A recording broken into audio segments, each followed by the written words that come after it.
Peacock's new docuseries Girls Gone Wild. The untold story pulls back the curtain on the infamous adult entertainment franchise to reveal a behind-the-scenes operation even more disturbing than previously imagined. It is important to be aggressive, begins one unearthed document.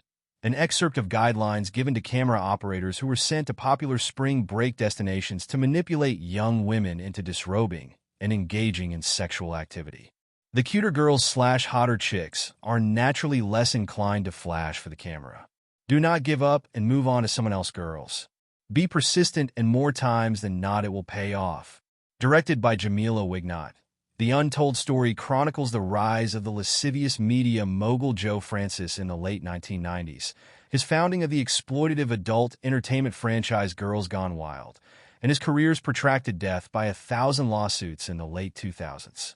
The three-part docuseries features interviews with journalists who covered Francis throughout the years, members of his core team at Mantra Films, the company behind Girls Gone Wild, various lawyers and law enforcement officers who pursued justice for the women caught up in Francis's dark web.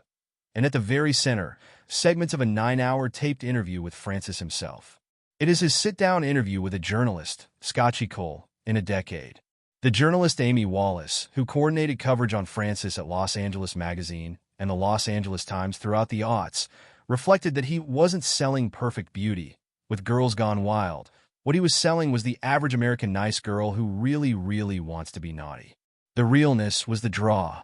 But for the girls involved, continued Raina Kelly, the editor-in-chief of Essence, which also covered Francis during his prime, nobody was prepared to tell you there might be downside to that, and even talk about what that downside might be. Several women share their horror stories of encountering Girls Gone Wild camera operators, like Lori, who recounted being plied with liquor on the Girls Gone Wild bus and brought into a backroom in a state of heavy intoxication. "I felt like if I didn't comply, things could go really badly for me," she said. Another interviewee, Trista, said the momentary drunken decision to pose for a GGW cameraman led to decades of online and in-person harassment, as Mantra Films continued to appropriate her image despite her revoked consent. "I don't think it's ethical, I think it's immoral, but I feel like they think it's okay, because Joe Francis and his team at GGW try to make it okay," she said. In footage from a deposition Francis gave to the lawyer Todd Julian as part of a 2003 lawsuit against the mogul, he proudly describes the no means yes ethos at Girls Gone Wild.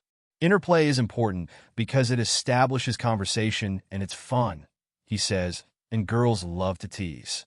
That's the nature of a girl. There's no problem with being aggressive. I'm always going to be persistent. And you know what? If I took no for an answer, I wouldn't be where I was." Mark David Schmitz, one of Francis's primary camera operators who was named alongside him in a 2008 lawsuit that eventually brought down the company, says early in the docuseries that his thinking at the time of his hiring was, "I got to tell beautiful women to get naked, and I got paid for it. This is awesome." After hearing about the lasting pain, harassment, and trauma endured by the women captured by his camera, however, he ends the docuseries by professing he's extremely sorry and predicting, "I'm probably going to hell."